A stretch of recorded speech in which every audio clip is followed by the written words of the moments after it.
মাননীয় স্পিকার, কিছুক্ষণ আগে আমাদের সর্বশ্রদ্ধেয় মাননীয় সংসদ আন্দালিব রহমান পার্থ যখন বক্তব্য দিচ্ছিলেন, উনি যখন বললেন যে সংবিধান যারা ছুঁড়ে ফেলতে চায় তাদেরকে স্বাধীনতা বিরোধীর সাথে উনি অ্যালাইন করলেন, ট্যাগ করলেন মাননীয় স্পিকার।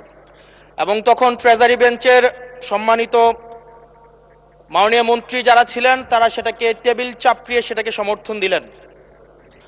মাননীয় স্পিকার, গণতন্ত্রের জন্য যিনি আপোষহীন লড়াই করে গিয়েছেন বেগম জিয়া, উনি বলেছিলেন যেদিন জনতার সরকার প্রতিষ্ঠিত হবে, যেদিন এই পার্লামেন্ট জনতার সরকারের কাছে যাবে, এদিন এই সংবিধানকে ছুঁড়ে ফেলা হবে। ট্রেজারি বেঞ্চের যে মন্ত্রীরা ছিলেন তারা দীর্ঘদিন, তাদের সারা জীবন তারা বেগম জিয়ার সাথে রাজনীতি করেছেন। এই সংবিধান ছুঁড়ে ফেলার সাথে স্বাধীনতা যুদ্ধাপরাধীর অ্যালাইন করার যেটার হাততালি তারা দিয়েছেন, সেটির মধ্য দিয়ে বেগম জিয়াকে তারা মূলত অপমান করেছেন কিনা তারা সেটা ভেবে দেখবেন। মাননীয় স্পিকার, আমি বক্তব্য দেওয়ার জন্য অনেক কিছু রেডি করে নিয়ে এসেছিলাম। আমরা আইনমন্ত্রী বলেছেন রুশু পড়ার জন্য, তারপরে হবস পড়ার জন্য, মদিনা সনদ পড়ার জন্য পড়েছিলাম, কিন্তু আন্দালিব রহমান পার্থ সাহেব যে বক্তব্য দিয়েছেন, আমরা ক্লাস 8-9-এ যে ডিবেট করতাম সেটি রিভার্টাল দিলে 20 মিনিট সময় লাগবে। মাননীয় স্পিকার, আমি ওনার বক্তব্যের রিভার্টাল দিচ্ছি। উনি বলেছেন যে আমি কোট করছি, উনি বলেছেন ৭২-এর সংবিধানের কিছু কিছু বিষয়কে ওনারা সম্মান দিয়েছেন। তার মানে কিছু কিছু বিষয়কে ওনারা সম্মান দেয় নাই।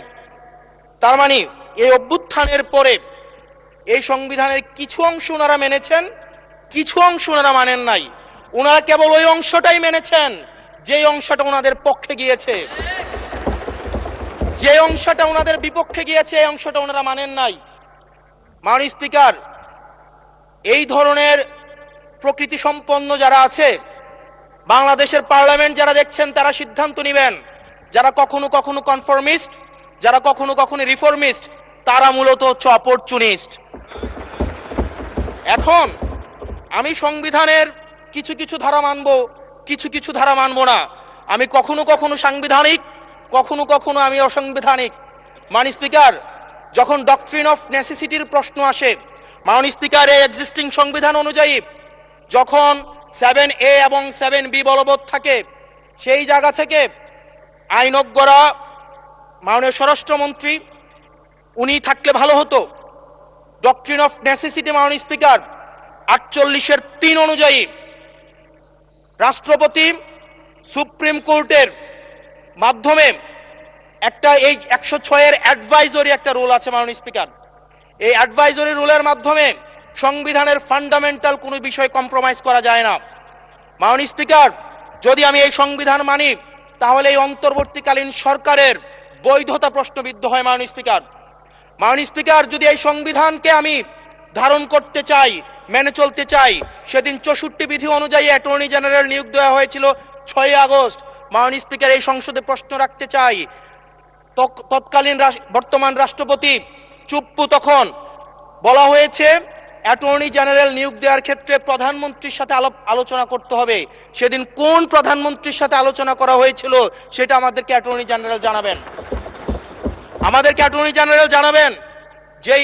যেই হিয়ারিংটা হয়েছিল এই হিয়ারিংয়ে উনি উপস্থিত ছিলেন কিনা, তখনকার সময়ের যিনি প্রধান বিচারপতি ছিলেন ওবায়দুল হক, তিনি তখন কোথায় ছিলেন, সেই রায়ের কপিটা আমরা দেখতে চাই। মাননীয় স্পিকার, আপনি যখন বেগম জিয়াকে 6 আগস্ট সর্বপ্রথম ছাত্র জনতা যখন সিদ্ধান্ত নিয়েছিল আর এক মুহূর্ত বেগম জিয়াকে কারাগারে থাকতে দিবে না, বেগম জিয়াকে রাষ্ট্রপতির আদেশের মধ্য দিয়ে বেগম জিয়াকে সেদিনই কারাগার থেকে যেই জুলুমের মধ্যে রাখা হয়েছিল সেটা থেকে ছাত্র জনতার রায়ের মধ্য দিয়ে সেখান থেকে বের করে আনা হয়েছিল। মাননীয় স্পিকার, যদি এই সংবিধানকে বাইবেল ধরে নেই, এই সংবিধানকে যদি গসপেল ধরে নেই, এই গসপেলের পুরোহিত অনুযায়ী যেভাবে ভ্যাটিকান সিটি চলে সেটা যদি আমরা ধরে নেই, তাহলে মাননীয় স্পিকার সেদিন বেগম জিয়া জেল থেকে বের হতে পারেন না। মাননীয় স্পিকার সেদিন বেগম জিয়া জেল থেকে বের হয়েছিল অভ্যুত্থানের জনরায়ের ভিত্তিতে। মাননীয়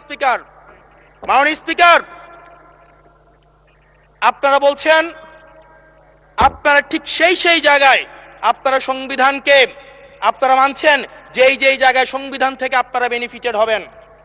মাননীয় স্পিকার গ্রামের ভাষায় কথা আছে, বলতে চাই না, যে গাং পার হইলে মাঝি কোন দুলা ভাই।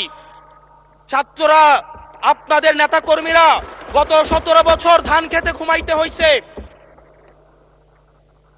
ত্যাগ তিতিক্ষার মধ্য দিয়ে যেতে হয়েছে। মহাসচিব কান্না করে বলেছে তাদের নেতা কর্মীরা ঢাকায় এসে রিক্সা চালিয়ে জীবন নির্বাহ করত।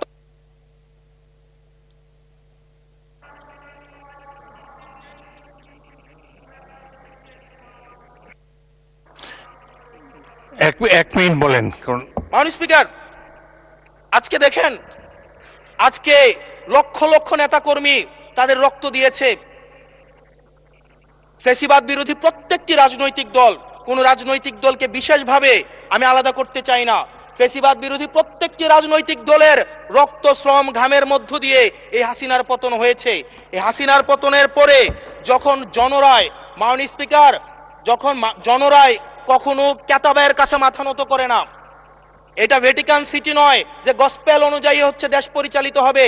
68% জনগণ তারা সিদ্ধান্ত জানিয়ে দিয়েছে এই সংবিধানের যেই বেসিক স্ট্রাকচারাল জায়গায় কোন জায়গাগুলোতে রিফরমেশন আনতে হবে। মাননীয় স্পিকার আন্দালিব রহমান পার্থ সাহেব বলেছেন যে অর্ডারে নাকি হচ্ছে সংবিধান সংস্কার পরিষদের গঠনটা নাই। উনি যদি একটু পরিশ্রম করতেন, জাস্ট একটা পাতা উল্টাইতেন, একটা পাতা পরেই বলা হয়েছে সংবিধান সংস্কার পরিষদ গঠন যদি জয়যুক্ত। ধন্যবাদ মাননীয় সদস্য, ধন্যবাদ। পরবর্তী বক্তা